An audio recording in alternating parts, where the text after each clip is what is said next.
Can you hear me? Yeah, I can hear you. Perfect. Can you hear me okay? Nice. Yes, I can hear you too. Uh, Awesome, it's awesome. great to meet you. When I saw your name, Transplant Asian, I thought it was really funny because I'm not from LA, actually, originally. So I'm also transplant Asian. Yeah, yeah, yeah. It's interesting, right? Because I got that email address when I mean, it was really kind of the start of when email addresses becoming popular. Like Yahoo Mail had just kind of got it had just picked up, like opened up to the public, and everybody was kind of grabbing their Yahoo email addresses, kind of like when Gmail came out. And I was like, I don't really know what part of my identity I kind of want to identify as, using my email address, which is kind of a critical thing. So I was like, okay, well, I'm Asian. I moved around a lot, transplant Asian. There we go. And it's stuck because I think you just moved recently, right? I did. I moved to the Bay Area like last July. Well, congrats. I hope that you're enjoying the Bay Area. I hear Yeah. it's quite foggy this time of year, so there's that. Yeah. No, it's beautiful. I love the rain. I spent like most of my childhood in the Philippines, and like Mhm. it's interesting because despite this being a lot further north than the Philippines, than Southern California was, there's just still something kind of like in the trees and in the air that reminds me of my childhood there. Oh, that's actually sweet. So it's Yeah. nostalgic in a sense. Yeah, exactly. Yeah. Well, I want to go ahead and make this about an hour or so, just so we can get all of our important points, but also because I know that you're a dad and you're busy. So, without further ado, my name is Asher Artificer, but you can also call me Alton. And today, I'm asking you a lot about what it means for you to go beyond the table. And so, just to reiterate on the context, I'm researching right now what it looks like to create a sustainable GMing business outside of just DMing, right? Instead of just doing sessions on Start Playing Games, for example.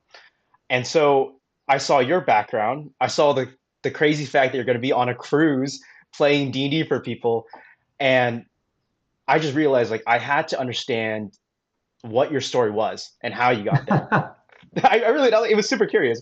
Um, so without further ado, let's go with question number one. Like you have a theater background, you're a dad, you're a graphic designer too, just because you can, and Dean almost feels like it emerged from everything else that you weren't. So like, how did you actually end up running games professionally? What's your backstory? All right, backstory. To be completely honest, like D&D was actually the earliest thing of all of those pieces because I started playing D&D when I was a kid, growing up in the Philippines in like the 80s in the height of the Satanic Panic. Amazingly enough, my friend was able to bring a D&D red box to school, and it kind of changed my life. That one day that I very like distinctly remember in my mind just changed my life because I just really fell in love with the game and the hobby. And uh, I would play, not just D&D, but other role-playing games and like storytelling games, just improvised storytelling games with my friends in like high school. And that kind of not spiraled is the wrong word, but like that kind of, you know, it led into like it certainly like contributed to like my love of theater and like the live kind of storytelling that you can get and the live experience that you can get out of theater. And when I graduated from high school, I ended up taking a long break from RPGs in general because when I went to college, I started auditioning for shows, and that's when I really started diving into the world of theater. And I started, so I started as an actor, and Hmm. then kind of through, like in the middle, like right in the middle of my education, I transitioned. I mean, I still acted in shows, but I started getting more into scenic design. And when I graduated from college, I ended up uh, starting up a theater company with some friends. We did like shows out in Hollywood, and I acted in those shows. I did most of the set design for the shows, and that all that stuff, like you mentioned, right? Like theater, Hmm. being a dad. The other kind of aspects of my life, those all ended up contributing to D&D later on, because when I started playing D&D again, this was like back in the fourth edition days, I picked up the hobby again, and I started using all of my vocal training in my games, to play NPCs. The scenic design, just certainly that helped, in designing my maps. Whenever I design a map, like I'm drawing on those skills and those ideas to be able to form like an engaging environment in my games, right? And then like when I started having kids, I mean, anybody who plays games, like when you have kids, you cannot wait to get them into the game and into the hobby, right? Yeah. So yeah. So the I actually ran my first game for my kids when my older son was 5 or 6, and my younger son, my younger child was 3. And so we played like the Ghostbusters role playing game, and the Ghostbusters role playing game, you roll like fistfuls of D6s, and here's my little 3-year-old with like a handful of dice, just like rolling them as best. It was great. It was a fun experience. Um, but yeah, that again, that all kind of contributed to sort of where I am now. The one piece that I will say kind of sprang from games exclusively was writing, and um, I ended up like becoming a pretty big part of the D&D Adventurers League back when 5th edition first came out in 2014, like end of 2014, 2015.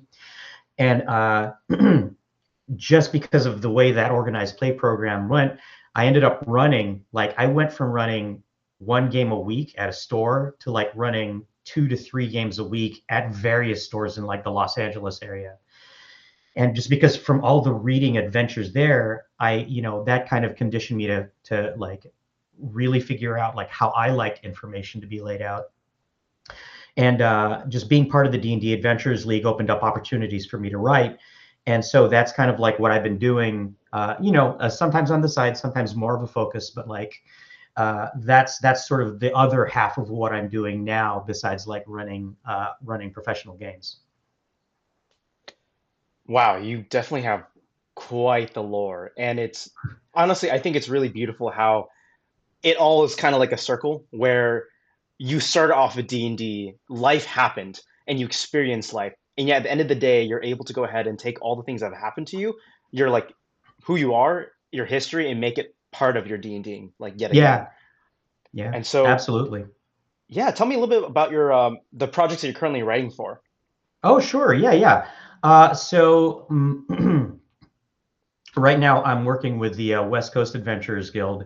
They're the organization. They're sort of one of the Wizards' premier organizers, and they organize like the sanctioned D&D games in big cons like San Diego Comic-Con, SDCC. They do WonderCon. We do WonderCon Anaheim. Let's see.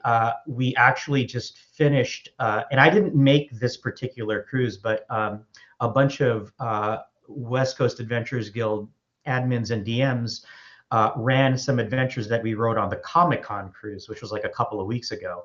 Oh, And so, yeah. I'm writing 2 adventures right now. One of them is going to premiere at a convention in Vegas called Dice Tower West. And then the next one's going to premiere in WonderCon, actually. And I think those are end of March and end of April, or like mid-April, respectively.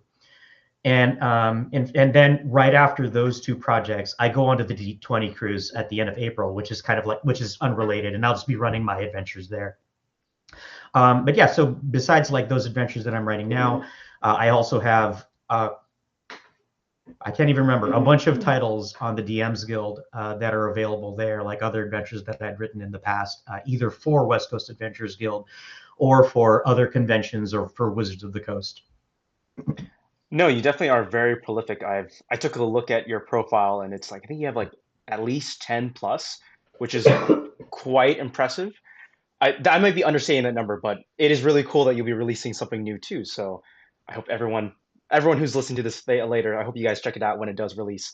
But yeah, when did you when did you realize that just being a GM wasn't the full shape of the work you were doing? Because you have a really varied experience. So please walk me through that.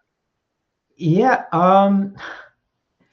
Uh, to be completely honest, I think like a lot of that really it kind of came out pretty early, and for my like in my case, it's kind of an outlier Hmm. because like around 2016, 2017, Wizards like D&D 5th edition, right? It'd been a few years old at the time, but it was picking off.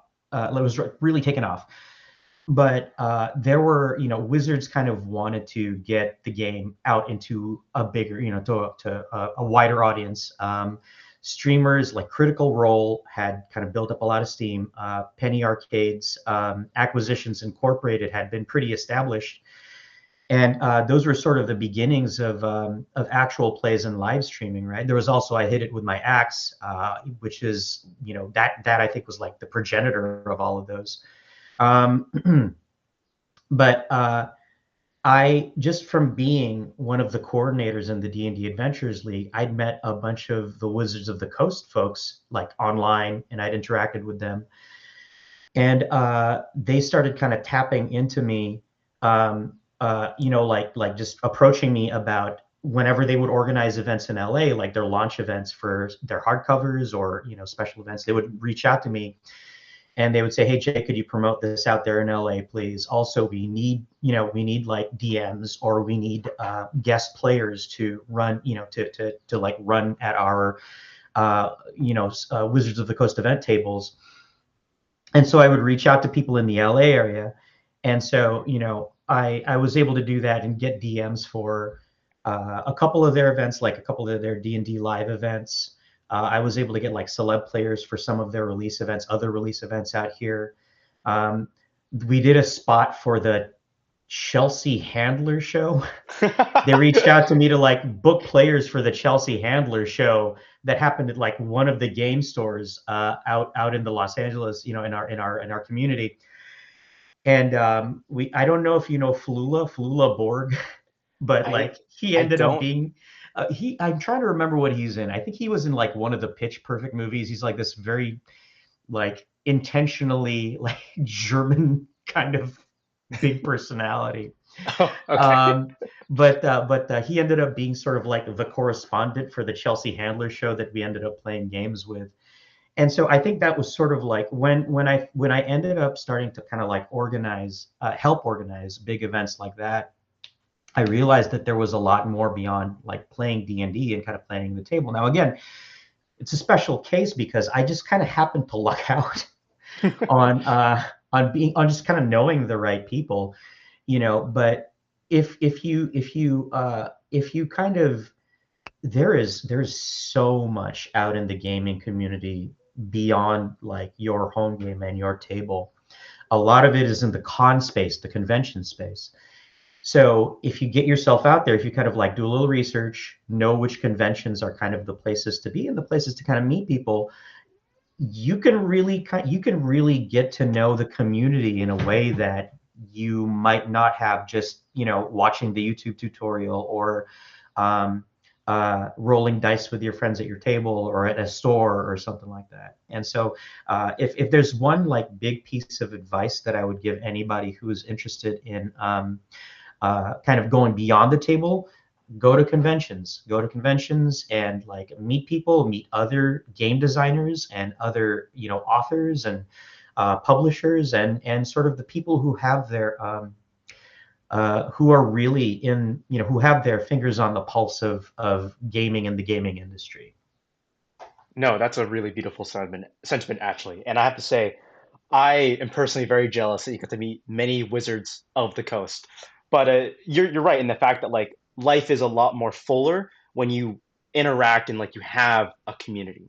Mhm. And speaking of community, I want to touch a lot upon your community work, which I think it's I think it's a really good thing what you're doing, but I would love for you to talk and speak on it yourself. I know that you run games for kids through Rytopia Labs and the Hero Workshop, and that feels really different from like typical like pay GM like gig. That being said, like I know that you mentioned that you were recruited, so like what was the story of how that happened and what does it actually look like from day to day?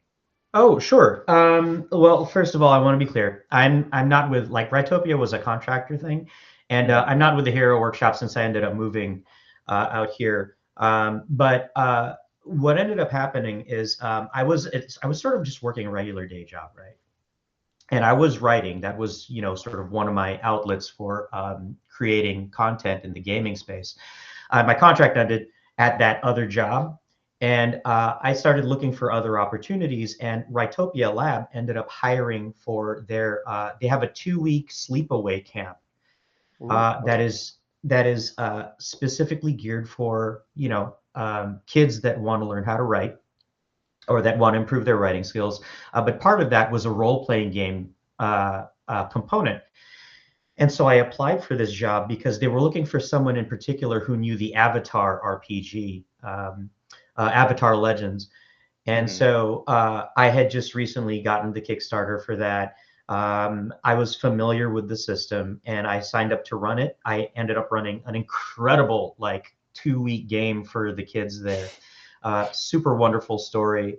Um, and these kids were like amazing role players, like just very, very much into the world of Avatar: The Last Airbender in particular, wow. and just really hitting these wonderful emotional highs, lows. Their character arcs were like super incredible, and I mean that makes sense for kids who are going to a writing camp, right? So Right. uh, but in addition to that, they were also looking for GMs to run. They had Rytopia Lab ended up having an office out in Santa Monica. It's not there anymore, unfortunately. They ended up closing it because they wanted to focus on just other locations. Because they are based in New York and like they're based out of Manhattan and Brooklyn, and so I think they were kind of like focusing more of their. And there was like a bigger demand there, and they focused more of their people there. But I ran some sessions for Rytopia Lab in Santa Monica, and I ran some online sessions for them too. And that kind of built. That was really the start of my pro GMing. That's when I first started like really kind of making something for that. And uh, that's like it's one thing to run a game online, but then I saw another organization that put out a call for GMs, and that's the Hero Workshop out in Culver City. And Mhm. so I sent in my application, and a couple of days, it wasn't even, I think it was like a day or like a couple of days later, they got in touch and they were like, "Hey, your resume looks good. It looks like you've got the skill set that we're looking for. Can you come in and pinch hit for a game?" Because one of their PMs couldn't make it. So I was like, "All right, just gonna throw me right in there. I love it. Let's do this." And so I went in. I started, and that basically, like, I ran a game for them. It went really, really well. I started running more games for them. They started, like, they said, "Okay, you're on board." We started I started running more after school sessions for them, and like participating in their various like holiday events and their camps and stuff. And as we were doing that, other opportunities would come up. And so, I found clients who wanted to do like a D&D team building event. They're like, a friend of mine ended up recruiting me to like do a team building event. And then like some of the Mhm. parents from Hero Workshop, every once in a while they would approach me to do a birthday party or something like that. And then Alamo Draft House ended up putting a call for DMs for what first was going to be a one shot that centered around, that was like going to coincide with the release of the D&D movie, D&D Honor Among Thieves. I did Mhm. that, got on their radar, and the event was so successful that I think it was maybe about 4 months later, Alamo approached me to like recruit DMs for the LA area to staff an ongoing like monthly game for them. And so now I started running monthly games for Alamo Draft House, and Mhm. that was really great because when I moved to the Bay Area, they were doing the same program up here. So I basically just Oh, transitioned from nice. Southern California to Northern California, or to the San Francisco Bay Area. Um, that's sort of like the most regular thing I've been running for them now. Um, yeah, and that was sort of the progression. Day to day wise, like right now, I'm pretty focused on getting these couple of adventures out the door. But I do have a few clients out here in the Bay Area that I run like games for. And like day to day, I'll tell you this. I'm not running on start playing. Right. And so that's kind of like a different, I'm sure the day to day for like people running start playing games is certainly like much different from kind of the spot that I'm in now. Hmm. But day to day is like, I mean, I'm promoting myself. I make flyers. We live in like a pretty uh, analog community, so to speak. And so, I go to the various public places that have, message boards and flyers hung up. I'll put my flyer there. People have seen the stuff that the flyers that I've done. And that's kind of like how I'm still very much building up my clientele here. Hmm. But it's been, it's certainly yielded results. And so I'm just going to kind of continue doing that. And again, like making sure that like a lot of it is word of mouth. And so if you run games well for a group of people, just make sure you bring up, hey, I'm available for all these other things. Like every time I'm at Alamo, a flyer goes out and I kind of let people know my spiel. Hmm. Um, every once in a while, I'll get in touch with folks that I've run games for kids out here and say, hey, I'm available to, if you want to do a camp this upcoming break, I'm available for that. If you got a birthday party coming up, or if you know somebody with a birthday party coming up, please think of me. And actually, not too long ago, I got connected with an organization, same thing, that runs D&D games for kids after school and has summer camps. And so I'm going to be working with them to run games. Hopefully, I'll start getting scheduled for after school stuff over the upcoming, the next month or so. But Hmm. certainly summer camps and stuff for the summer. No, seriously, that sounds really cool. And of course, I feel like you'd have a different trajectory than an SPG GM just because the real world is very chaotic and there's a lot of different opportunities that are happening. And it sounds like almost everything that you've touched has been not fully serendipitous, you were looking for them, but it was still like you're putting yourself out there in the world and the world just kind of reacted to you, you know?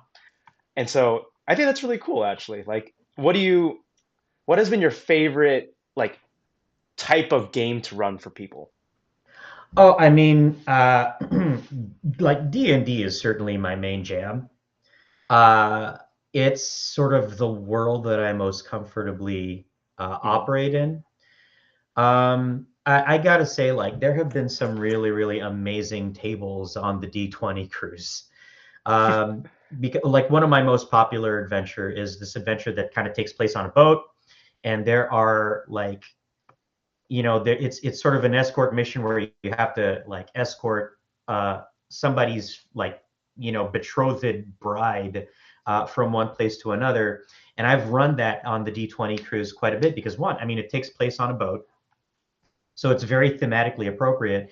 And two, when we run at the cruise, we get our own room that has like balconies. So every once, like the last couple of times, I would just pop that balcony over. You'd hear like the roar of the ocean and like smell the salt of the sea coming in, and Wow. it's just so atmospheric and so immersive as we're having this adventure.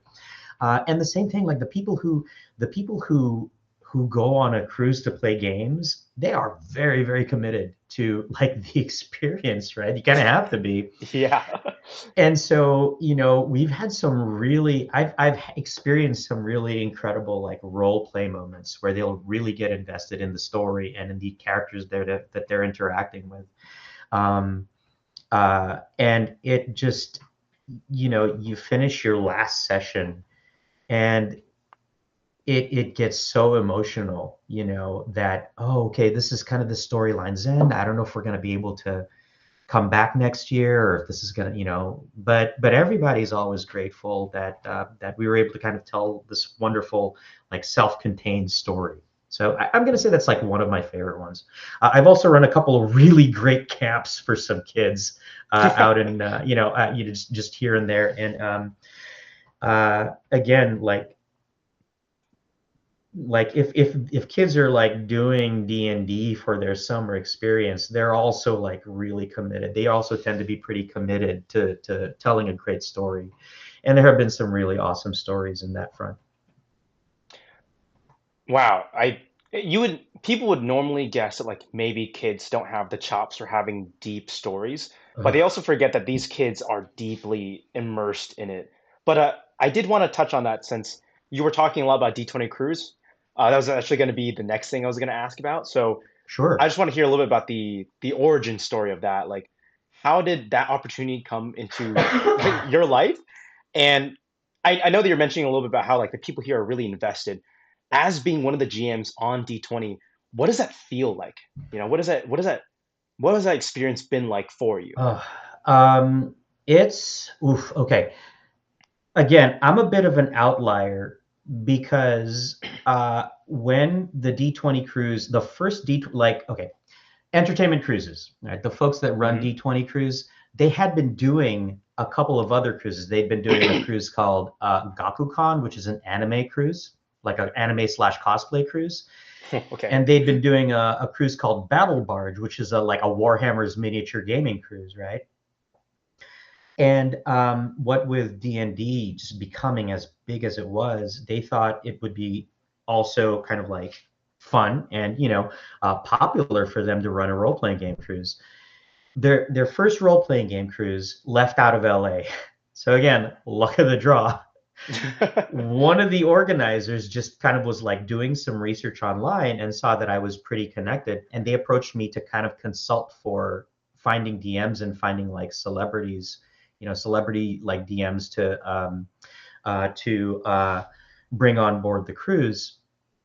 And so yeah, I reached out to some folks that I knew. I said, hey, this new D&D event, I think it was like the first like D&D centered or like RPG centered cruise. They're looking for folks to run games. Here's the link. I highly encourage you to apply. And we kind of went back and forth with that. They consulted us to like, okay, we may want to do D&D Adventures League organized play on that. Who's a good person to reach out? So I recommended a few people. And yeah, we kind of went from there because of the help that I gave them. They were like, well, I mean, of course you're guaranteed a spot. You're as like one of our DMs. And I was like, oh, okay, all right. I don't have any problems with that whatsoever. So, and as far as how it feels, it's amazing. It's a real rush because like I mean, that was the first time I'd ever been on a cruise. And so it's the same thing. It's like you're kind of being thrown onto a boat with Mhm. a bunch of like-minded folks and then running games like, you're running games for like in a convention for like people you don't really know. So you're kind of always on your feet. Um, and you have to be a steward not only of the game, you not only have to represent the game well because you don't want to Mhm. push people away from playing the game. You have to be a steward of like the what it amounts to basically a convention at sea, because you never know who's going to want to join the next cruise or come and check out the convention area, and who's gonna I just kind of walking around with my badge, with my D20 cruise badge on the boat. People will come up to you like of all walks of life, kids, adults, um, folks who've never heard of D&D, folks who have been playing for a while or who've been out of the game. They'll just kind of come up to you and be like, oh, you're with those D&D folks. Tell me more about that. And you kind of just have to represent the game and the event well, but uh, you're on a cruise, right? 5 days, 6 days, however long. You're out in the middle of the ocean. You're stopping in foreign ports, but and I mean, like normally, right? I think a lot of people who cruise, it's mostly like your family, right? So maybe there's 4 or 5 of you on a boat, and everybody else is sort of a stranger. You don't really know them. You get to meet people on the boat, and it's fun and all. For the D20 cruise, there was like 200 of us who were just bought into this thing and who loved games and loved talking about games and loved experiencing games. And so you're like with a family of 200 people Wow. taking over. I think we were like 10 or 15% of the cruise one time. We were like 10% of the cruise, I think. And everywhere you go, there are people, your players are there, first of all, so you get to say hi to them, you get to hang out with them. But also, there are just people that are part of the cruise, and you could just strike up a conversation wherever you are and just have a great old time. What was really great for the past couple of cruises is that the first cruise, you just kind of there's this sort of dining option whenever you're on a cruise, right? Like there's this kind of nice meal that you get every evening. Um, and it's assigned seats. You're assigned a table. You kind of go to that table and you're with the people that you're with for the entirety of the cruise for your dinner option, right? So the first cruise, they kind of mixed and matched players and DMs and tried to get it so that people from different tables were mingling. For the second and third sailings, they realized that it's kind of nice for the DMs to just be with other DMs so that we can talk about our games and kind of not worry about spoiling games to other players. So you're sitting at this table with there's 10 of you, you're all DMs, you're all running games for this cruise. And the conversations are just fantastic. Like you're hearing what people are doing, like how people are DMing, what they're doing with their games, and kind of like getting to know them and what they do like outside the cruise. And like it's so I think that's an experience a lot of people don't have. I think like for the most part, the people who play D&D, unless you're a streamer or unless you're like really heavily into conventions, which I think actually is still not necessarily the majority of the people playing the game. For most of the people who play the game, you buy the books, you get a group together, you're running at home, and those are the people that those are the people that you talk D&D with. And in an event like the D20 cruise, like there are just so many more conversations to be had, and I feel like it's a real enriching process. It really enlivens and enriches how you see the game, and of course that affects how you play the game and how you run the game, the things you kind of do for the game. And so it's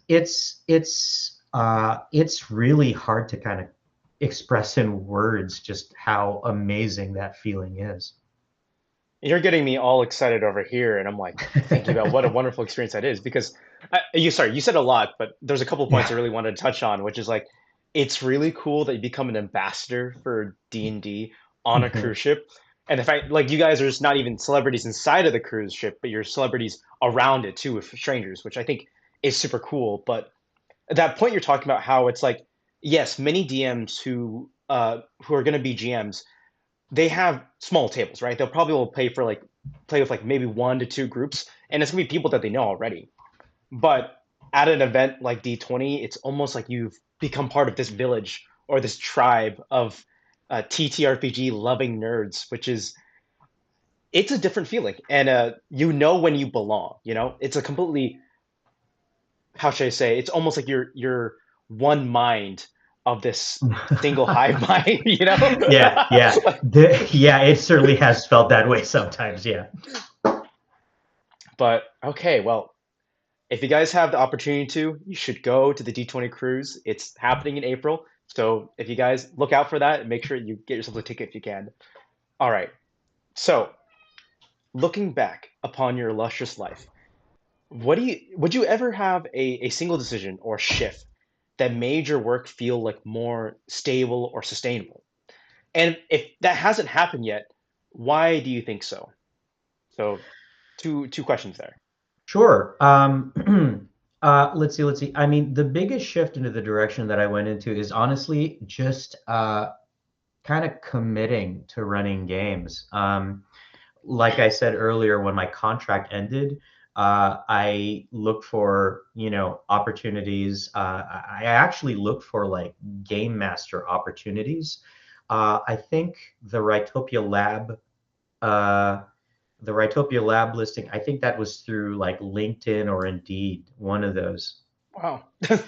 And yeah, no, because they're a not-for-profit company that is, again, their focus is more on writing, but so much of that, there is so much intersection between like writing and role playing, like playing role playing games now. I mean, you come up with great stories, you develop Hmm. characters.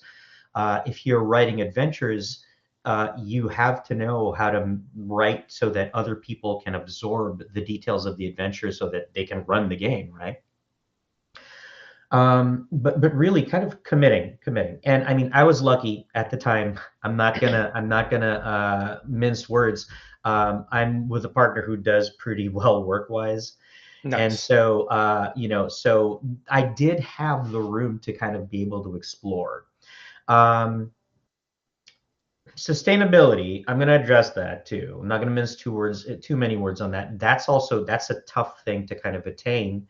Right. Really, sustainability too. That just it's really a matter of commitment. Hmm. A lot of people in this case, commit to running games on SPG, start playing games,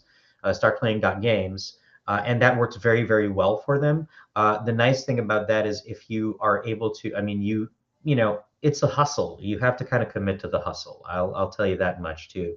Hmm. Um, and so, uh, if you want it to be sustainable, you do have to put the legwork into promoting yourself, getting the word out. You can't be shy about asking for players or promoting yourself, certainly.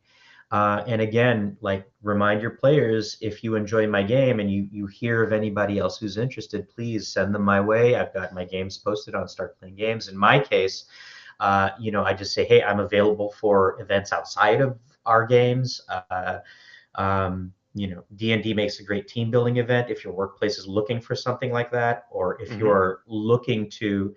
I've even mentioned to like folks who are designers of experiences, right? Like themed entertainment or screenwriters, playwrights, that kind of thing. I've said this is a great way to kind of develop ideas. And I have worked with themed entertainment individuals who are like, well, we're Hmm. going to create this new immersive experience and we sort of want to play out some ideas, or we want to give our crew members like an idea of how things could play out.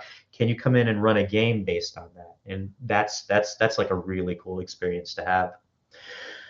Um, and I'll tell you again, same thing. Like on the topic of sustainability, I am still building my clientele out here. And again, I'm Right. very fortunate to have a partner who can kind of help out with like like basically support me through that. But if you have the space for it, if you have the bandwidth for it, it can be a very fulfilling thing. And I think a really important thing to know is that you do have to build it up, and that takes time. That takes time. So if you have the means, I highly recommend it. I've seen very good and very capable pro DMs go like a good run with a table, two tables, three tables, and then those tables are done, and then they're like, okay, well, we're done with this game. Thank you very much. We're going to be moving on to other things, and that's kind of it. And then they're left having to look for kind of having to rebuild that and kind of go out and do the hustle again. Yeah. One, like I don't think you have to be lucky to have a lovely significant other who is helping you out. But that is really, really great that you do have that safety net, which I don't think you need to have that safety net to even pursue pro gaming. But I think your point about commitment is probably like commitment and self-promotion. Because Hmm. Hmm. when you go into a business like this, you have to advertise, right? And it's Hmm. like GMing actually comes naturally to a lot of people who've done it for a long time, but it's a selling of yourself, so that's really difficult. So Yeah. no, that's really cool. But if you built an audience in LA, I'm sure you can be fine in SF2. So I'm rooting for you. I think you'll do fine. Thank you. So what do you personally think that people misunderstand about building a path beyond the table? So I know you talked about the hustle of SPG and the fact that you have to promote yourself. What else do you think that people like typically misunderstand? Um, I think uh, sort of one of the things that I've seen, and I mean that's a bit of a tough question to answer because a lot of people have different paths, and really a Hmm. lot of it kind of depends on whether you do kind of find the right people and the right tables that gel with your style. That's super important. So I think what I'm going to say is uh, what a lot of people don't understand is not every play style matches every GM. Hmm. And, you know, uh, if you want to kind of commit to being a pro GM, sometimes you do have to adapt and understand that, like, okay, these players want a different experience. It's not something I'm used to, but I'm going to learn how to run this table for them. Or they're interested in playing a system that I might not be super familiar with. I'm going to have to study up on those rules, watch some actual plays and kind of like get a feel for that system. Like sometimes you do have to shape yourself to the market instead of expecting that the market's going to shape itself to you. Um, because again, there are some folks who find there are a lot, and I will say this: there are a lot of folks who find their niche and figure out like what kind of game they like to run and find the players who like to play those games, and that's awesome. But like it's also like never a static thing. Like Hmm. the game the uh and we'll use like card game or video game parlance here, but like the meta game changes, you know.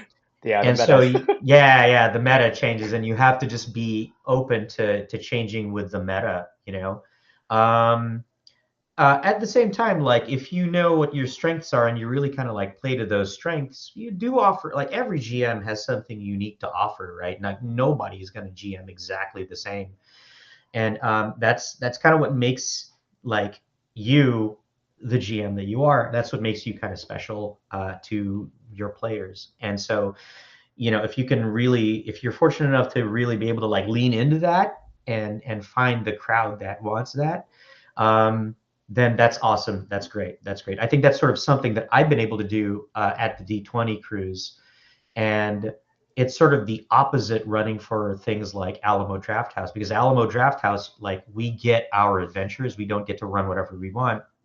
We run very specific adventures, and if the adventure isn't necessarily like my kind of story or a style that appeals to me, I have to figure out like how to make that work. Whereas in the D20 cruise, they've known me enough and they've gotten enough feedback for me that they know kind of what players to bring to my table. Hmm. And if there are players, I mean, I've had like return players who kind of have come back for another sailing and have been like, "Hey, we want to play Jay's table. Ran a great story last time." Wow. And so, you know,